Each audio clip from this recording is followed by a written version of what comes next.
നോക്കിയിട്ടാണോ വണ്ടി ഓടിക്കുന്നത്? നേരെ നോക്കിയാണോ വണ്ടി ഓടിക്കുന്നത്? അതുകൊണ്ടല്ലേ താഴെ ഞാൻ സഡൻ ബ്രേക്ക് ഇട്ടതാ. വണ്ടി എടുത്ത് മാറ്റണോ? ആജ്ഞാപിക്കരുത്, അപേക്ഷിക്കൂ. ഇയാള് വണ്ടി എടുക്കുക. വണ്ടി ഞാൻ എടുക്കും. എന്റെ പൊന്ന് സാഗർ സാറേ, ഇനി ആ തീക്കളി വേണ്ട. ഒരു മണിക്കൂർ നേരം മരണത്തെ മുന്നേ കണ്ടുകൊണ്ടാ ഞാൻ ഈ വണ്ടിയിലിരുന്നത്. മരണം രംഗബോധമില്ലാത്തൊരു കോമാളിയാണ്. ആഗ്രഹിച്ചിരിക്കുമ്പോൾ അവൻ വരില്ല, പ്രതീക്ഷിച്ചിരിക്കുമ്പോൾ അവൻ വരില്ല. വെടിയുണ്ടയുടെയും ബോംബിന്റെയും ഇടയിൽ കിടന്ന് യുദ്ധം ചെയ്യുന്ന പട്ടാളക്കാരൻ ലീവ് കിട്ടി നാട്ടിലെത്തുമ്പോൾ സ്വന്തം പെരടത്തിലെ തേങ്ങ വീണായിരിക്കും മരിക്കുന്നത്. വണ്ടി പുറകോട്ടെടുക്കാൻ. മുമ്പോട്ട് വെച്ച കാർ പുറകോട്ടെടുക്കുന്നവനല്ല ഈ സാഗർ കോട്ടപ്പുറം. ട്രാഫിക് ബ്ലോക്ക് ചെയ്തിട്ടാണോ തന്റെ ഒക്കെ പ്രസംഗം? വണ്ടി എടുത്ത് മാറ്റണോ? കാക്കിയെ ഭയക്കുന്നവനല്ല സാഗർ. ക്ഷമിക്കണം സാർ, ഇദ്ദേഹം സുപ്രസിദ്ധ നോവലിസ്റ്റ് സാഗർ കോട്ടപ്പുറം. സാർ, അദ്ദേഹം വെള്ളം അടിച്ച് കുറച്ച് ഓവറായി പോയതാ. തന്നോട് വണ്ടി എടുക്കാനല്ലേ പറഞ്ഞു? വണ്ടി എടുക്കും. എന്താ വന്നാട്ടെ സാറ് വണ്ടി വണ്ടി എടുക്കും. സാറേ വണ്ടി മാറല. ഒന്ന് ചോദിച്ചോട്ടെ പോലീസുകാരെ, ഈ തഹസിൽദാരുടെ വീട് ഏതാണ്? ഈ തഹസിൽദാരുടെ വീട് ഏതാണെന്ന് പറയില്ല. ഓ, അപ്പോഴേക്കും പിണങ്ങിയോ? അല്ലേലും ഈ പോലീസുകാരിങ്ങനെ മഹാ തൊട്ടാവാടികളാ.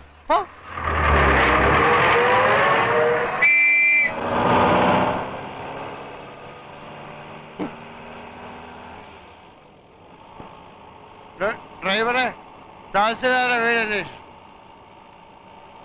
ചോദിച്ചു പോവാ.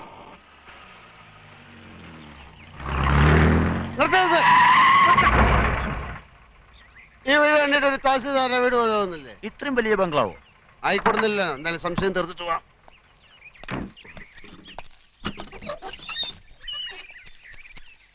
തഹസിൽദാരുടെ വീട് ഇതാണോ? തോട്ടക്കാരാ. തന്നോട് ഗേറ്റ് തള്ളി തുറക്കാൻ ആരാ പറഞ്ഞേ? തഹസിൽദാർ രാമകൃഷ്ണന്റെ വീടാണോ അല്ലയോ എന്നാണ് ചോദിച്ചത്. മുഖത്ത് കണ്ടില്ലേ? ഗേറ്റിൽ വലിയ അക്ഷരത്തിൽ എഴുതി വെച്ചിട്ടുണ്ടല്ലോ, അഡ്വക്കേറ്റ് ഗോപിനാഥൻ എന്ന്. എഴുതി വെച്ചത് മുഴുവൻ സത്യമാകണമെന്നില്ലല്ലോ.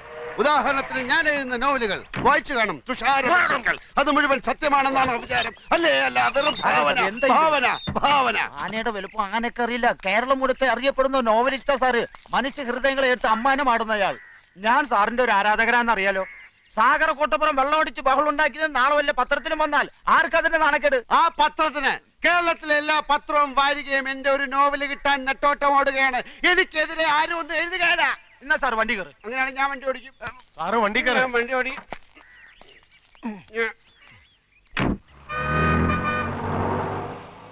സാർ എത്ര നാള് കാണും ഈ തഹസിൽദാരുടെ കൂടെ?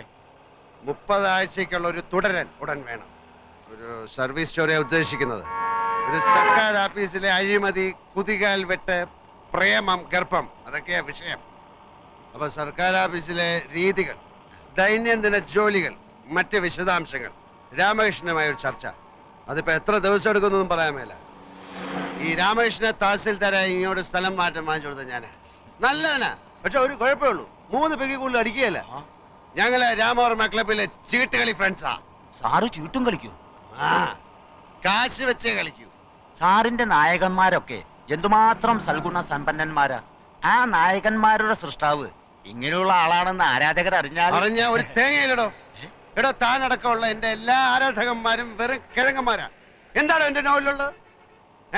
പണക്കാരിയായ ഒരു കാമുകി, കൂലിവേലക്കാരനായ കാമുകൻ, വില്ലൻ കാമുകിയുടെ അച്ഛൻ. ഇതേ കഥ ഞാൻ എടുത്ത് മറിച്ചിടും. പുതിയതിൽ കാമുകൻ പണക്കാരൻ, കാമുകി കൂലിവേലക്കാരി, അച്ഛൻ സെയിം. പിന്നത്തെ നോവലിൽ പശ്ചാത്തലം മാത്രം മാറും. റബ്ബർ എസ്റ്റേറ്റിന് പകരം ഒരു ഫാക്ടറി, മത്സ്യത്തൊഴിലാളിക്ക് പകരം തേങ്ങ വെട്ടുകാരൻ. എല്ലാത്തിലും കാണുവോ ഒരു റേപ്പ്, ഒരു ഒളിച്ചോട്ടം, ഒരു സ്റ്റണ്ട്, പിന്നെ കുറച്ച് സെക്സ്. ഡ്രൈവറെ തഹസിൽദാരുടെ വീട് ചോദിക്കണോ? നമുക്ക് ചോദിച്ചു പോവാം. തനിക്കൊരു സത്യം അറിയോ? പൂങ്കിളി വാരികയിലെ മന്ദാര പുഷ്പങ്ങൾ എന്ന നോവൽ എന്ന നോവലിസ്റ്റ് CV രാജമ്മ ഞാനാ. ക്രിസ്ത്യൻ പശ്ചാത്തലത്തിൽ നോവലുകൾ എന്ന മാത്യു പള്ളിപ്പറമ്പിൽ ആരാന്ന? അതും ഞാൻ തന്നെ. അങ്ങനെ എത്രയോ പേരുകളിൽ ഞാൻ എഴുതിക്കൊണ്ടേയിരിക്കും. ആരാധകന്മാര്, പുണ്ടാക്കന്മാര്. എടോ, ഞാനാകുന്ന നോവലിസ്റ്റ് CV രാജമ്മയ്ക്ക് ഒരു ദിവസം വരുന്ന പ്രേമലേഖനങ്ങളുടെ എണ്ണം 200 കൂടുതലാ. അറിയാം? ഇവിടെ ഒരു അന്തവും കുന്തവും ഇല്ല. താനിത് ഇങ്ങോട്ട് ഓടിക്കുന്നത്. ഇവിടെ ഡ്രൈവറെ തഹസിൽദാരുടെ വീട് ചോദിക്കണോ? നമുക്ക് ചോദിച്ചു പോവാം. ചോദിച്ചു പോവാം. ചോദിച്ച്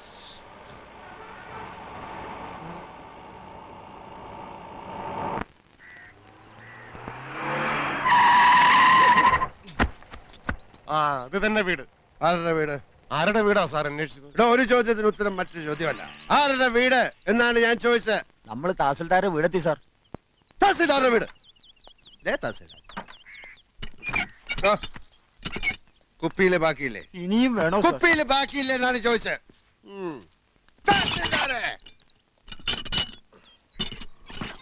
എടാ തഹസിൽദാരെ! Sir Get out. ഞാനും തഹസിൽദാരുമായിട്ടുള്ള ബന്ധം എനിക്ക് അറിഞ്ഞൂടാ. അപ്പൊ ഞാൻ ഇനി എന്ത് ചെയ്യണം സാർ? താൻ ഇതുവരെ എന്ത് ചെയ്തുകൊണ്ടിരിക്കുകയായിരുന്നോ അതന്നെ ഇനിയും ചെയ്താൽ മതി. Good night and pay this cash to that driver. തഹസിൽദാരെ! രാമകൃഷ്ണ! രാമകൃഷ്ണ! കൃഷ്ണ കൃഷ്ണ രാമകൃഷ്ണ! രാമകൃഷ്ണ! രാമകൃഷ്ണ!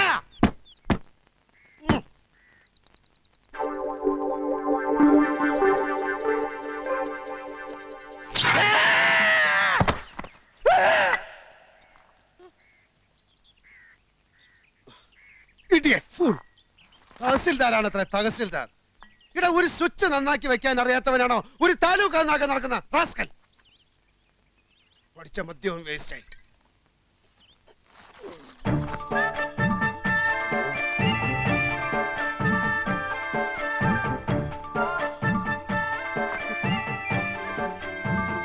രാമകൃഷ്ണ!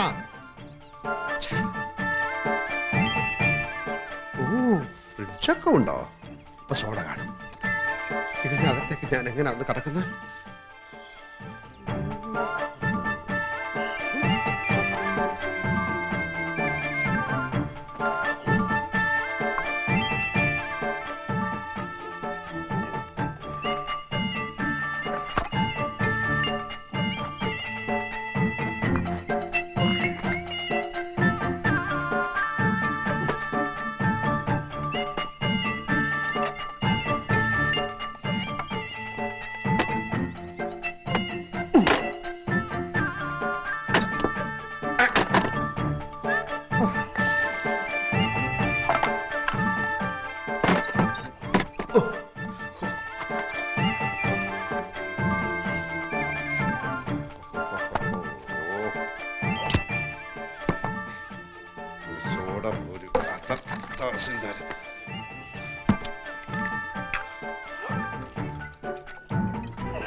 രാമകൃഷ്ണ!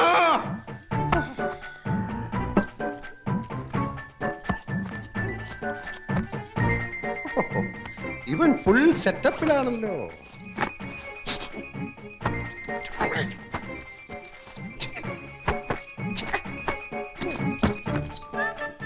ഇതാരുടെ സാരി? ഇതിനിടെ ഇവ കല്യാണം കഴിച്ച ചിലപ്പോ എന്റെ അമ്മയും സിസ്റ്റേഴ്സും ഒക്കെ വന്നു. കുറ്റകളൊക്കെ എവിടെ പോയി കിടക്കണം?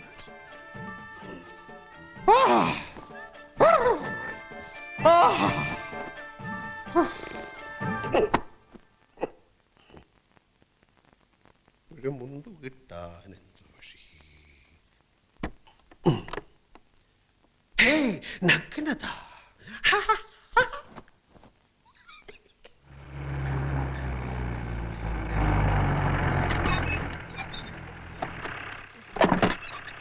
കാലത്ത് 8:30.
കഥക് തുറക്കൂ, ഞാനൊരു എഴുത്തുകാരനാണ്. ഹലോ, കഥക് തുറക്കൂ, കഥക് തുറക്കാൻ.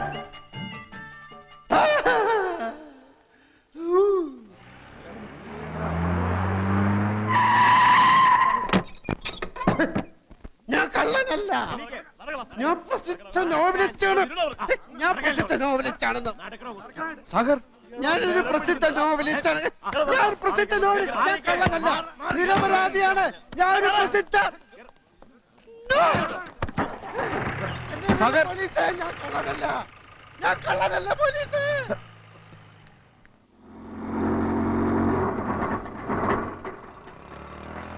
ഇപ്പൊ ഇവിടെ ഒരാൾ അറസ്റ്റ് ചെയ്തോണ്ടോ?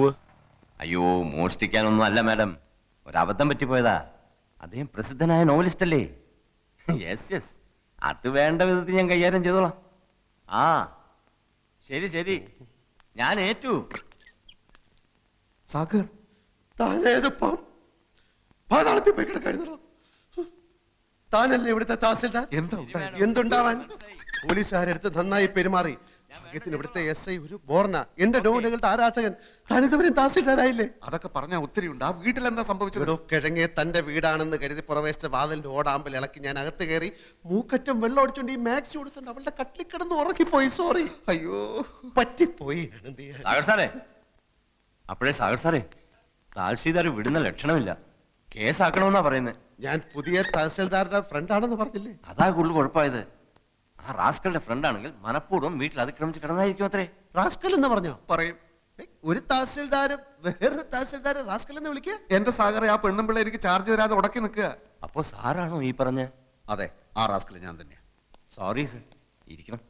ഞാൻ ചാർജ് ഇല്ലാത്ത തഹസിൽദാരല്ലേ, ഇരിക്കുന്നില്ല. അപ്പൊ സാഗറിന്റെ കാര്യം എങ്ങനെയാ? അതാ ഞാനും ആലോചിക്കുന്നത്. സാഗർ സാറിന്റെ മിക്ക നോവലുകളും ആർത്തിയോടെ വായിച്ചിട്ടുള്ളവനാ ഞാൻ. അകലും തോറും അടുക്കുന്നവൾ എന്ന നോവലുണ്ടല്ലോ, അതിലെ ഓരോ സംഭവം ഇപ്പോഴും മനസ്സിൽ മായാൻ കിടക്കുക. സാറിന്റെ പുതിയ നോവലുകൾ ഏതൊക്കെയാ? പുതിയത് കുറെ അല്ലാതെ കേസിന്റെ കാര്യം എങ്ങനെയാ? ഞാൻ വല്ലാത്ത ധർമ്മസങ്കടത്തിലാണ്. വീടിന് മുമ്പിൽ ആരെങ്കിലും സൈക്കിൾ ബെല്ലടിച്ചാൽ കേസാക്കുന്ന വട്ടുപിടിച്ച സ്ത്രീ അവർ. എന്തായാലും FIR ഞാൻ എഴുതുന്നില്ല. ആ സ്ത്രീയോട് ഞാൻ ഒന്നുകൂടി സംസാരിച്ചോട്ടെ. എടോ ഫ്രാൻസിസേ, സാർ, എങ്ങോട്ടാ പോകുന്നത്? ഈ വാടക വീടുണ്ട്. വാടക വീടുണ്ട്. ഇവരെ ജീപ്പിൽ വീട്ടിൽ കൊണ്ടാക്കും. സാർ, നന്ദി ഇൻസ്പെക്ടർ, 1000 നന്ദി. എനിക്കിപ്പോ ഓർമ്മ വരുന്നത് ഉല്ലാസത്തേന്മഴയിലെ റോബർട്ട് പ്രിൻസിയോട് പറയുന്ന ഡയലോഗാ. നന്ദി പ്രിൻസി, 1000 നന്ദി. താങ്കളെ കണ്ടതൊരു മഹാഭാഗ്യമായി ഞാൻ കരുതുന്നു. വീണ്ടും കാണാം, വീണ്ടും വീണ്ടും.